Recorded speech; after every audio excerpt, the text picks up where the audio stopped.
Mana signalnya? Nah, saya rekam dengan diri saya sendiri. Bagus, Bu. Oke. Bagus. Siap, tidak ada masalah. Not a big deal. Lalu, ampunilah kiranya kesalahan saudara-saudaramu dan dosa mereka. Artinya apa? Ada yang tahu nih di mana ayatnya? Ampunilah kiranya kesalahan saudara-saudaramu dan dosa mereka. Ini perkataan siapa nih? Halo? Yakub. Enggak, kalimat ampunilah kiranya kesalahan saudaramu dan dosa mereka. Apa? Ada yang pernah dengar nggak kalimat ampunilah kiranya kesalahan bla bla bla? Iya. Yesus di perjanjian baru. Yes, Yesus. Dalam hal apa? Hal Berdoa. Ya. Doa Bapa kami. doa Bapa kami. Ya.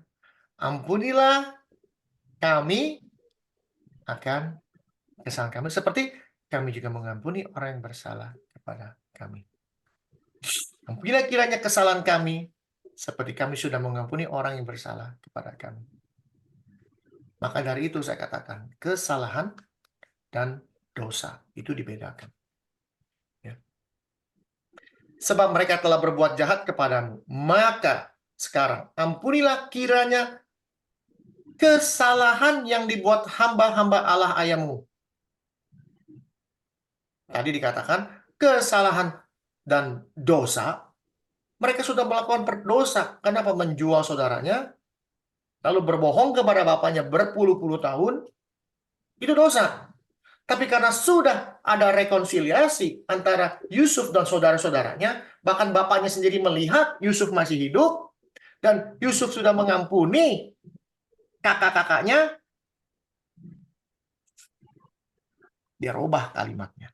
Sekarang ampunilah kesalahannya. Bukan dosanya lagi. Kenapa? Karena saudara-saudaranya sudah meninggalkan dosa. Dari mana kita tahu saudara-saudara yang meninggalkan dosa? Karena Wahyu mengatakan, 7. Ini ada orang-orang dimateraikan. Sebelum kami memateraikan hamba-hamba Allah,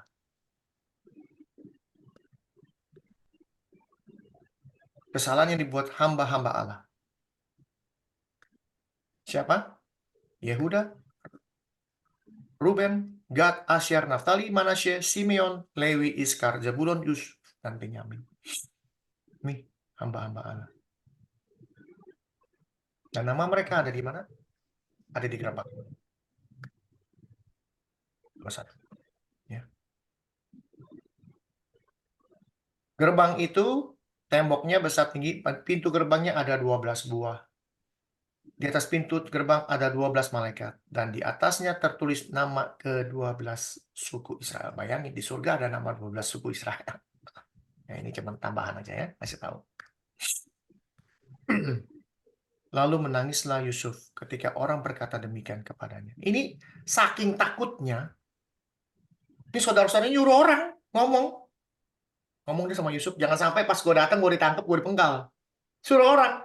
Akhirnya sampai orang itu nggak balik, dia sempat kabur. Kira-kira gitulah pemikirannya. Juga saudara-saudaranya datang sendiri dan sujud di depannya. Kenapa dia sujud? Ada yang tahu? Kenapa dia sujud?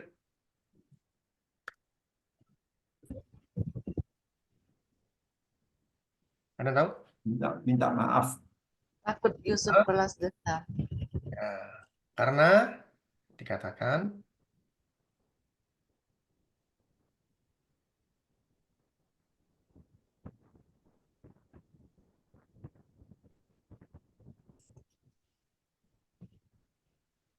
apa mimpimu? Masakan aku dan ibumu saudara-saudaramu sujud menyembah kepadamu sampai ke tanah.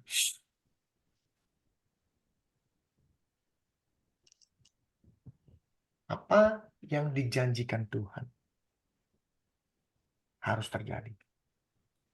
Oh, mimpi Yusuf yang dia Ya, kakak-kakaknya merunduk. sujud di depannya, termasuk bapaknya juga sujud sebelum bapaknya mati. Ya. Ini Nggak main-main. Janji yang Tuhan berikan. Ini janji yang Tuhan berikan. Tapi ayahnya menyimpannya dalam hati. Kenapa? Karena bapaknya tahu ini urusan Tuhan, bukan urusan manusia. Dan dia tahu bahwa apa yang dikatakan Tuhan harus terjadi. Kenapa? Pengalaman hidup. Begitu aja. Ya. Kami datang untuk menjadi budakmu. Tuh. Ya. Matahari 11 bintang sujud menyembah kepadamu. Ya. Ini janji. Dan Yusuf pada saat menerima janji ini, menerima mimpi ini, emang dia lupain. Dia pegang seumur hidup. Dia pelihara janji itu dengan baik. Bagaimana kita tahu dia memelihara janji itu? Bagaimana kita tahu dia memelihara iman yang diberikan pada saat dia masih muda? Tapi Yusuf berkata kepada mereka, ini, jangan takut. Jangan takut. Nomor satu, dia ngomong jangan takut. Inilah iman. Jangan takut kepada siapa? Pada saya. Sebab aku inikah pengganti Allah? Kalau mau takut sama Tuhan. Ini maksudnya. Janganlah takut. Sebab aku inikah pengganti Allah? Kalau you mau takut, jangan takut sama saya. Takut sama Tuhan. Nih. Baca harus benar. Coba koreksi saya. Apakah saya salah ngomong ini? Janganlah takut. Sebab aku inikah pengganti Allah?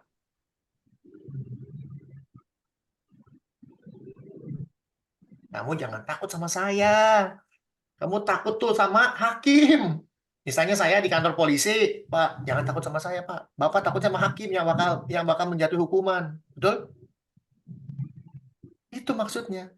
Tapi kalau orang bacanya asal-asalan, lewat aja, udah lewat. Oh, jangan takut sama saya, maksudnya. Bukan. Jangan takut. Ini Tuhan, kamu harus takut sama Tuhan. Maksudnya, ini Yusuf benar-benar orang beriman luar biasa. Ya. Memang kamu telah mereka-rekakan yang jahat terhadap aku. Emang Yusuf nggak tahu? Tahu. Kembali lagi disebut. Tapi Allah telah mereka-rekannya untuk kebaikan dengan maksud melakukan seperti yang terjadi sekarang ini. Yaitu apa? Memelihara hidup suatu bangsa yang besar. Ada di mana ayat ini?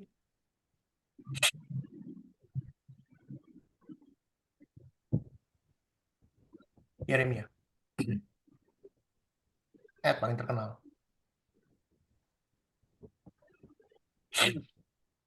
Sebab aku ini mengetahui rancangan-rancangan apa yang ada padaku mengenai kamu. Aku sudah mempunyai rancangan buat kamu, Yusuf. Apa rancangannya? Rancangan damai sejahtera, bukan kecelakaan. Kedengarannya kecelakaan.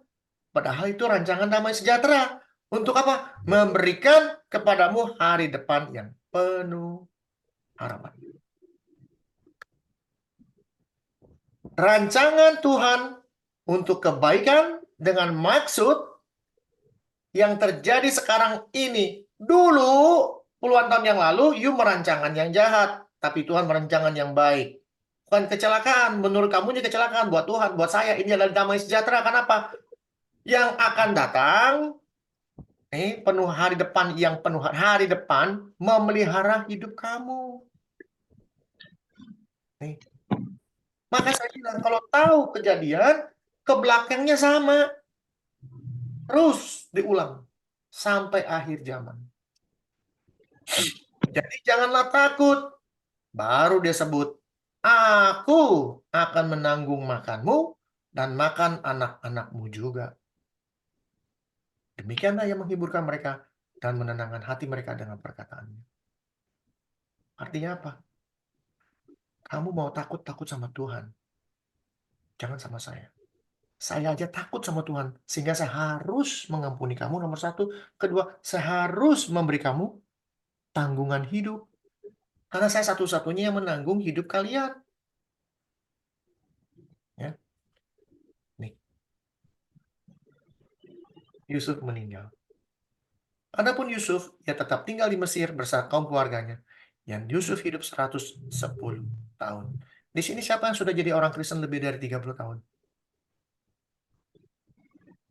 Atau di atas 10 tahun? Banyak ya? Banyak. Capek nggak? Capek tidak? Tidak. Nggak capek ya? Puji Tuhan kalau bilang nggak capek. Karena ada orang yang hidup bersama Tuhan 110 tahun. Tapi ada lagi yang hidup 900 tahun bersama Tuhan. Nggak capek-capek. Padahal Kejadian mengatakan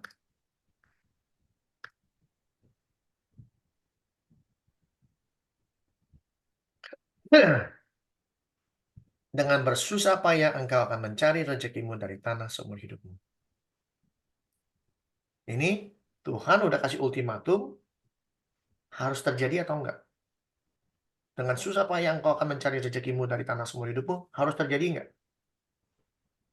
Harus terjadi. Terjadi di mana? Dikasih tahu di sini.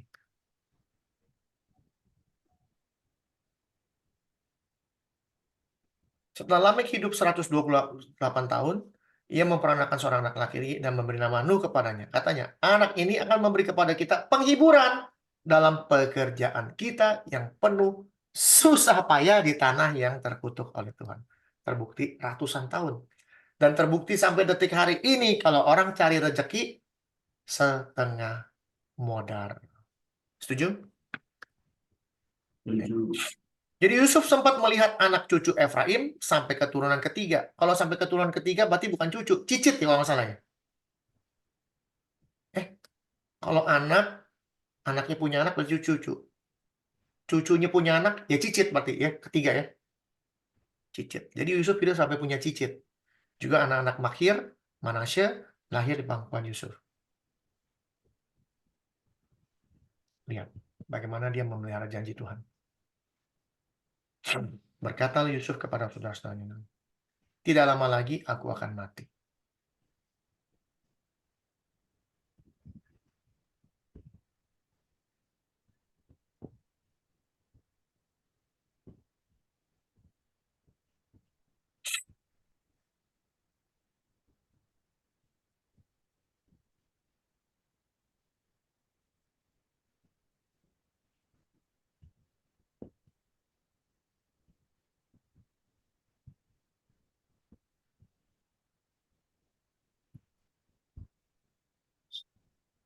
Ya. Yakub berkata, tidak lama lagi aku akan mati. Ini perkataan yang sama. Tidak lama lagi aku akan mati. Mereka tahu loh, mereka mau mati. Lucu ya? Tapi mereka nggak tahu kapan matinya. Tapi mereka tahu pasti mati, udah pasti mati. Tidak lama lagi. Tapi mereka nggak tahu kapan matinya, tapi mereka tahu bahwa mereka akan mati.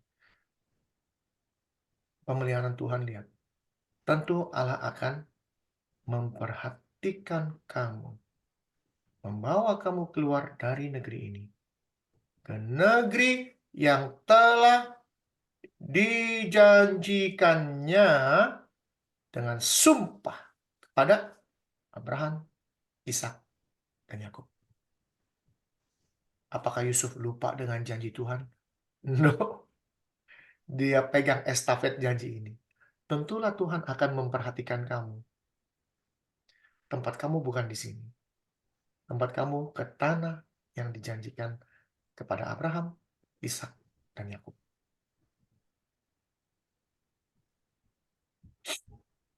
Tongkat estafetnya diberikan. Lalu Yusuf menyuruh anak-anak Israel bersumpah, katanya, tentu Allah akan memperhatikan kamu. Pada waktu itu, pada waktu kapan? Pada saat Tuhan memimpin kamu keluar dari negeri ini, bawalah tulang-tulangku dari sini. Sama kayak bapaknya. Gue boleh mati di Mesir, tapi tulang-tulangnya kuburin di mana? Kuburin di tempat bapaknya. Ya. Dan itu dibuktikan nggak? Dibuktikan. Di mana? Yosua. Ya, lihat.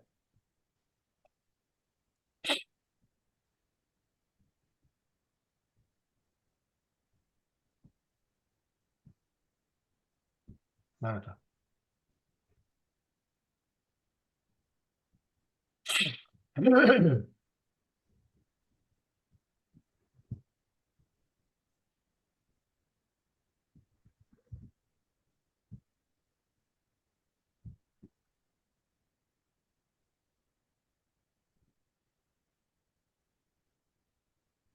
Mana ya? Kok gimana?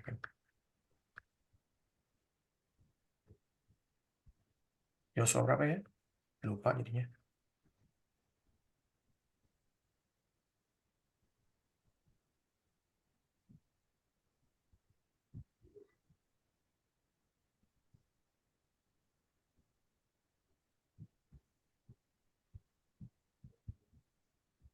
Mana ya? Bisa ada yang bantu?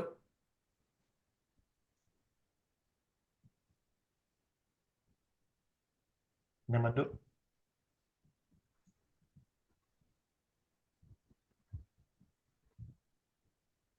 Hmm. Apa Hendrik? Yosua mem- Maaf. Yosua membawa tulang. Yosua Yosua 24 32. Yosua 24 ayat berapa? 32. 32. Tulang-tulang Yusuf yang dibawa orang Israel dari Mesir. Dikuburkan mereka di Sikem, di tanah milik yang dibeli Yakub dengan harga 100 kesit tanah Hemor. Bapak Sikem. Ini. Ya. Oke. Ini terjadi, bukan nggak terjadi. Jadi, sebelum bangsa Israel bisa keluar dari Mesir, sudah dinubuatkan oleh Yusuf bahwa Tuhan pasti mengeluarkan mereka dari tanah Mesir. Lalu Yusuf menyuruh anak-anak Israel bersumpah, tentu Allah akan memperhatikan kamu pada waktu itu, pada saat Tuhan, dikatakan pada waktu itu, pada saat Tuhan memimpin kamu keluar, kamu harus membawa tulang-tulangku dari sini. Kemudian matilah Yusuf, berumur 110 tahun. Mayatnya dirempah-rempahi selama 40 hari, dan ditaruh dalam peti mati di Mesir. Seperti model orang Mesir punya peti, begitulah Yusuf model-model matinya kayak orang Mesir. Jadi, kejadian 50 ini bicara mengenai satu kematian dua orang hebat. Dan kematian mereka bukan kematian yang biasa-biasa, tapi kematian membawa berkat bagi bangsa-bangsa yang memegang janji Tuhan, yang memegang pemeliharaan Tuhan, dan juga memelihara iman mereka sempurna di hadapan Tuhan. Sehingga mereka bisa tahu bahwa hidup mereka itu adalah hidup yang penuh dengan janji Tuhan. Pada saat mereka hidup dengan janji Tuhan, apa yang mereka takuti? Takut dalam hal yang lain masih banyak. Tapi dalam hal ini mereka tahu memegang janji Tuhan. Pada saat mereka sudah melihat apa yang terjadi dalam hidup mereka, dan mereka tahu bahwa hidupnya, saya akan berakhir hidup saya. Contoh orang sakit, udah parah, mereka udah tahu. Ini saya udah tinggal tunggu waktu. Panggil saudara-saudara. Ya kan? Dulu ada cerita yang guyonan, si Anu ada, si Anu ada, si Anu ada. Lah yang jaga toko siapa? Kan gitu dulu. Dipanggilin orang-orang yang udah apa udah orang udah mati, dia mau panggil saudara-saudaranya, kasih wejangan-wejangan ya. Tapi banyak wejangan-wejangan yang ya kamu jangan begini, jangan begitu. Tapi di sini dikatakan tentu Tuhan akan memperhatikan kamu. Bayangin, mau mati aja masih bilang tentu Tuhan akan memperhatikan kamu. Oleh karena itu, berbuatlah sesuatu sesuai dengan perintah dan kehendak Tuhan. Jadi kita tutup kejadian 50 ini dengan melihat diri kita. Apakah dengan satu buku kejadian ini sudah merubah pola pikir kita? Sudah merubah pemikiran kita tentang siapa Tuhan kita? Bagaimana Dia menciptakan manusia? Bagaimana Dia memelihara manusia? Dari manusia yang benar, Adam, yang tidak ada dosa, yang hidupnya kekal, sampai manusia yang tidak kekal, manusia yang ada benih kematian, bukan benih dosa, benih kematian, karena kalau kamu makan, kamu pasti mati. Benih kematian. Dan benih kematian itu yang menjalar ke seluruh manusia. Siapapun dia. Bukan benih dosa, tapi benih kematian. Kalau benih kematian, setiap orang pasti mati. Tapi kalau dikatakan benih dosa, belum tentu bisa mati. Karena ada dosa yang tidak membawa kematian. Tadi dikatakan, 1 Yohanes. Artinya, kita ini diciptakan Tuhan sesuai dengan rencananya Dia. Itu rencana yang benar. Apa rencana Tuhan?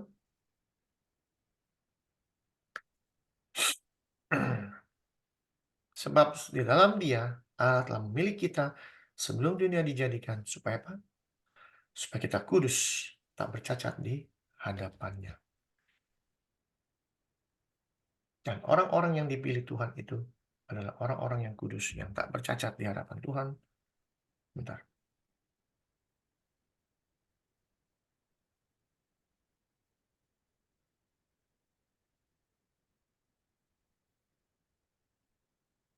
Ya.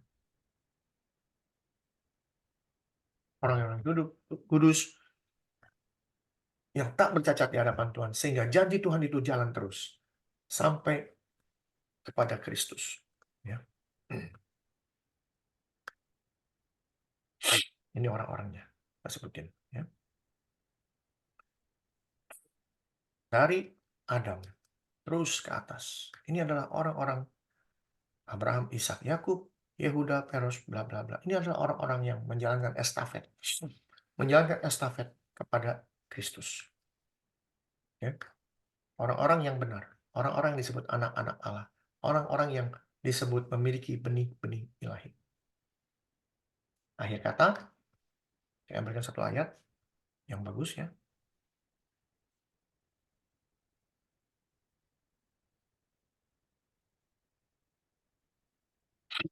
Kita tahu sekarang, setelah membaca buku Kejadian, kita tahu sekarang, setelah kita mengerti tentang Abraham, setelah kita mengerti tentang Nuh, setelah kita mengerti tentang Adam, mengerti tentang Henok, mengerti tentang Sem, mengerti tentang Habel, bahwa Allah turut bekerja dalam segala sesuatu. Banyak orang bacanya, tuh Allah yang bekerja, biar bukan jangan kita yang kerja, biar Tuhan yang kerja.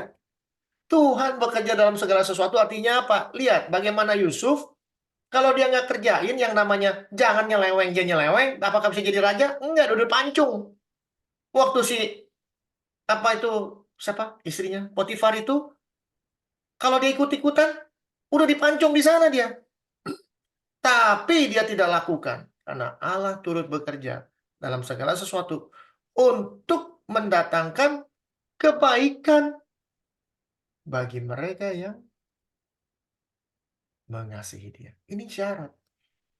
Untuk bisa Tuhan turut bekerja dalam segala sesuatu yang mendatangkan kebaikan, syaratnya apa? Mereka harus mengasihi Dia. Yaitu apa?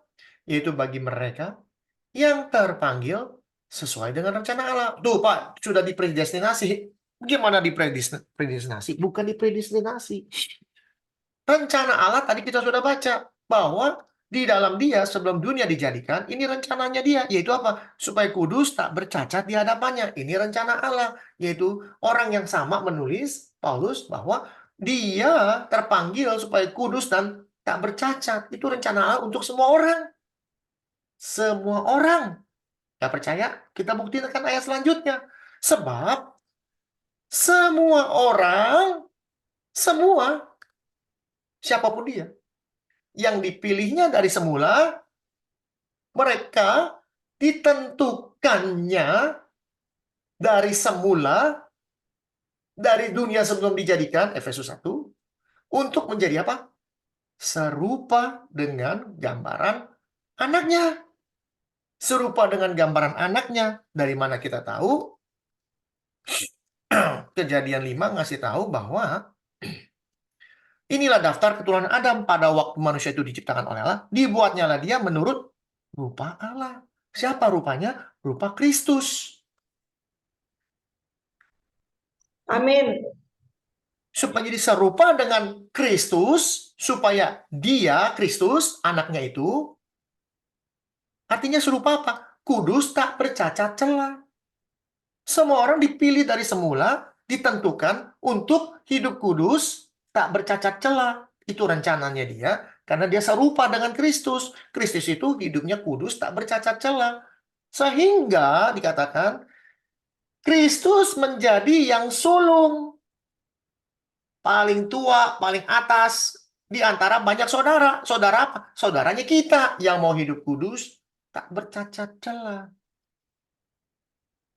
Dan mereka yang ditentukan dari semula, yaitu harus hidupnya kudus tak bercacat, mereka itu dipanggil. Dan mereka yang dipanggilnya, mereka juga dibenarkan. Dan kalau mereka dibenarkan, mereka juga dimuliakan.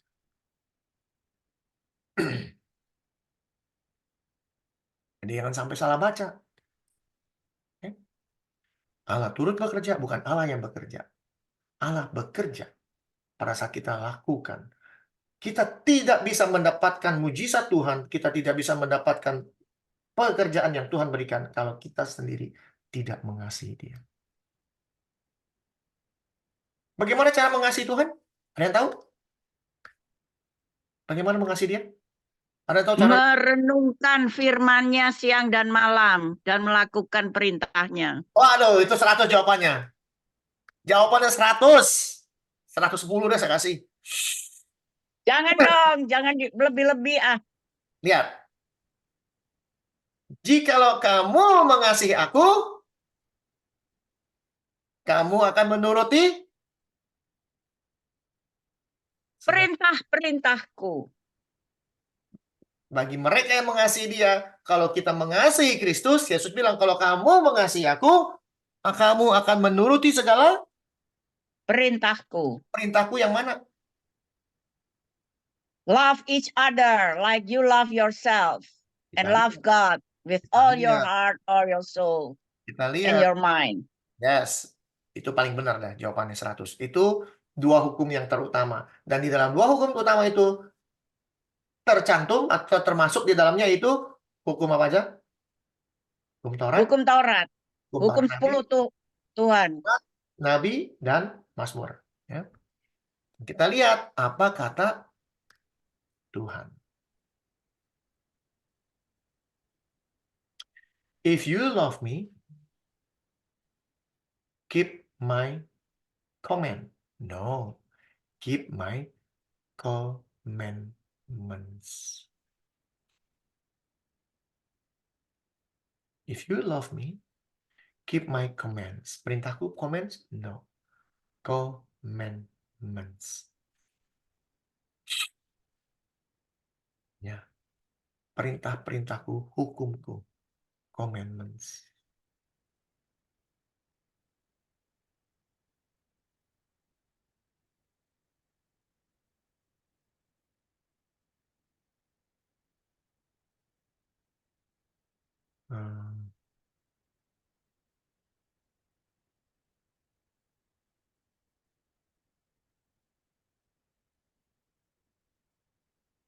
Now, these are the commandments. Now, these are the commandments. The statutes, the judgments which the Lord your God commanded to teach you, that you might do them in the land whither you go to possess it. The God is one. You shall love thy God with thy heart, with thy soul, and with all thy might. Which I command this day shall be in the heart, though blah blah blah. And kalau kita baca lagi sini.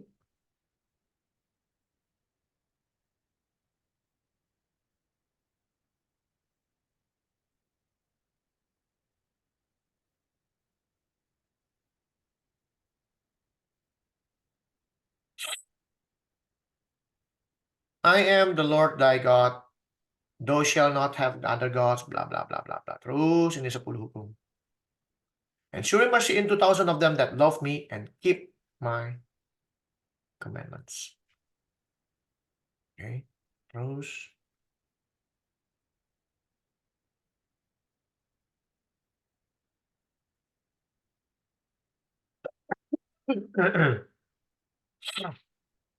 Spoken, well said, dan blah blah blah. But as for thee, stand thou here by me, ini Musa yang ngomong, and I will speak unto thee all the commandments. Jadi, bagi mereka yang mengasihi Dia adalah orang-orang yang mengikuti perintah Tuhan. Jangan sampai salah baca. Karena apa?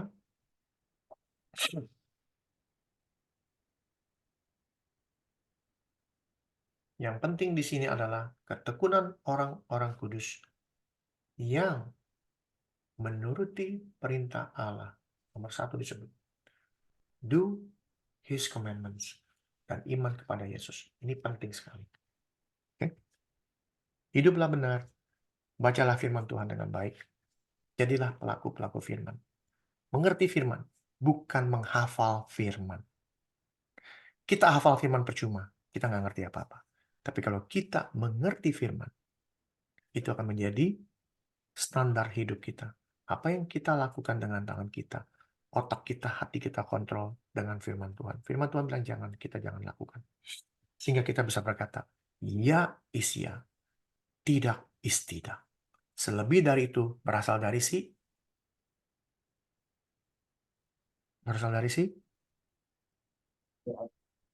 setan. Jahat. Setan. Oke? Tuhan memberkati. Mari kita berdoa. Bapa di dalam surga, terima kasih. Hamba-Mu sudah selesai. Biarlah firman yang Tuhan taburkan ini boleh masuk dalam hati dan pikiran kami. Sehingga kami mengerti apa yang Tuhan firmankan pada pagi hari di Amerika maupun sore hari di Belanda dan juga malam hari di Indonesia. Kiranya Tuhan memberkati kami semua. Biarlah hidup kami penuh dengan damai sejahtera yang datang dari Tuhan. Dan kami selalu mengasihi Tuhan, yaitu dengan melakukan seluruh perintah Tuhan tanpa cacat celah. Terima kasih Tuhan. Biarlah roh Tuhan yang ada dalam hidup kami bekerja terus. Membantu kami melakukan segala sesuatu di mana Engkau turut bekerja dalam segala sesuatu yang kami lakukan. Sehingga kami tidak bisa membanggakan diri atau menyombongkan diri bahwa ini semua karena kami. Tapi semua ini karena Tuhan sudah merencanakan itu jauh sebelum Engkau menciptakan kami. Terpujilah ya Tuhan. Sebentar kami akan ada tanya jawab sekali lagi. Tuhan, Kau pimpin waktu selanjutnya ke dalam tangan Tuhan, biar kami semua boleh belajar dengan baik. Di dalam nama Tuhan Yesus kami berdoa mengucap syukur. Amin. Amin. Amin. Amin. Makasih.